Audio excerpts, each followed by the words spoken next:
Spiritual वंदना channel में आपका स्वागत है। गंगा दशहरा ज्येष्ठ माह के शुक्ल पक्ष की दशमी तिथि को महाराज भगीरथ द्वारा माँ गंगा के पृथ्वी पर अवतरण के उपलक्ष्य में मनाया जाता है। इस वर्ष 9 जून 2022 गुरुवार को यह पर्व मनाया जाएगा, क्योंकि प्रातः 8:22 पर दशमी तिथि आरंभ होगी, जो 10 जून शुक्रवार को प्रातः 7:25 तक रहेगी। अतः गंगा दशहरे का पर्व 9 जून 2022 गुरुवार को ही मनाया जाएगा। गंगा दशहरे के दिन गंगा स्नान, गंगा पूजन, दान, तर्पण तथा गंगा अवतरण की कथा सुनना या सुनाना अत्यंत शुभ फलप्रदायक है। गंगा स्नान से इस दिन दशविध पापों का शमन हो जाता है, जिनमें 3 प्रकार के कायिक, 4 प्रकार के वाचिक तथा 3 प्रकार के मानसिक पाप सम्मिलित होते हैं। गंगा दशहरे के दिन प्रातःकाल माँ गंगा के पवित्र जल में स्नान करें। इस तिथि में 10 की संख्या का अत्यधिक महत्व है, इसलिए 10 डुबकी लगाएं तो अत्यंत श्रेष्ठ रहेगा। जिनके लिए गंगा स्नान संभव नहीं, वे अपने घर के पास जो भी पवित्र नदी या सरोवर हो, उसमें ही माँ गंगा का स्मरण करते हुए अथवा घर में ही अपने नहाने के जल में गंगा जल तथा थोड़े से काले तिल डालकर स्नान करें। गंगा स्नान के बाद माँ गंगा का पूजन करें, जिसमें 10 की संख्या में यदि प्रत्येक वस्तु रखें तो अत्यंत उत्तम है। अन्यथा अपनी सामर्थ्य एवं श्रद्धानुसार माँ को पूजन सामग्री अर्पण करें। पूजन सामग्री में 10 फूल, 10 दीपक, 10 मुट्ठी काले तिल, 10 फल, 10 मिष्ठान अथवा बताशे, 10 पान माँ गंगे को अर्पण करें। भगवान सूर्य को अर्घ्य दें तथा भगवान शिव को भी गंगाजल अर्पण कर पूजन करें। तत्पश्चात गायत्री मंत्र का यथाशक्ति जप करें। गंगा स्तोत्र का पाठ भी कर सकते हैं, या इस मंत्र का 11 बार या 21 बार यथाशक्ति जप करें। माँ गंगा का मंत्र आपके समक्ष प्रस्तुत है। ओम नमः शिवाय नारायण्यै दशहरायै गंगायै नमः। इसके पश्चात दान हेतु सत्तू, जल से भरा हुआ कलश या हाथ के पंखे का दान दें। 10 ब्राह्मणों को या भूखे व्यक्तियों को भोजन कराना भी अत्यंत पुण्य फल प्रदायी है।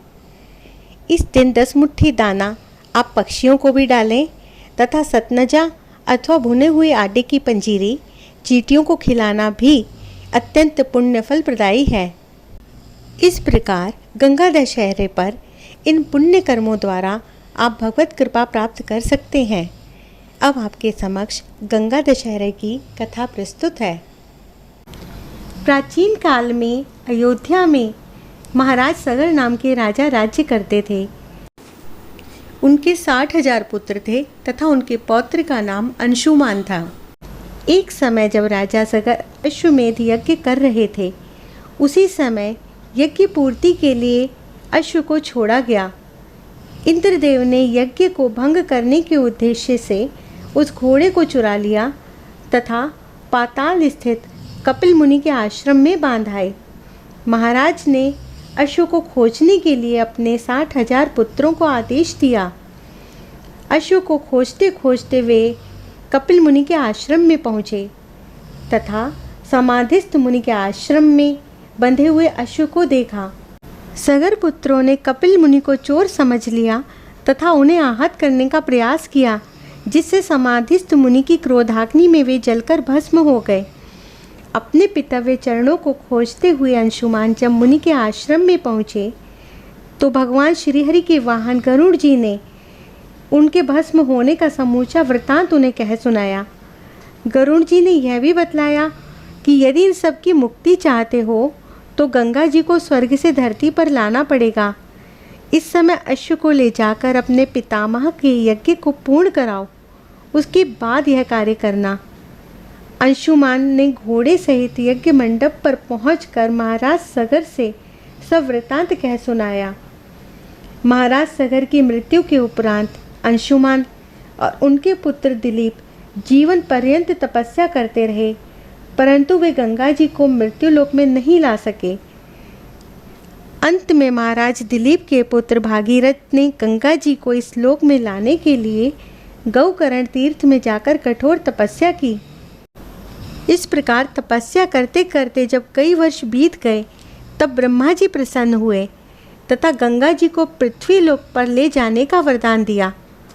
ब्रह्मा जी के कमंडल से छूटने के बाद समस्या यह थी कि गंगा जी के वेग को संभालेगा कौन।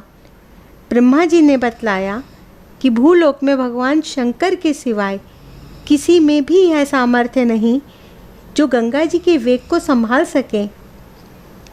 इस प्रकार भागीरथ जी को एक बार पुनः एक अंगूठे के बल पर खड़े होकर भगवान शंकर की आराधना करनी पड़ी, जिससे भगवान शिव प्रसन्न हुए तथा गंगा जी को धारण करने के लिए जटा फैलाकर तैयार हो गए।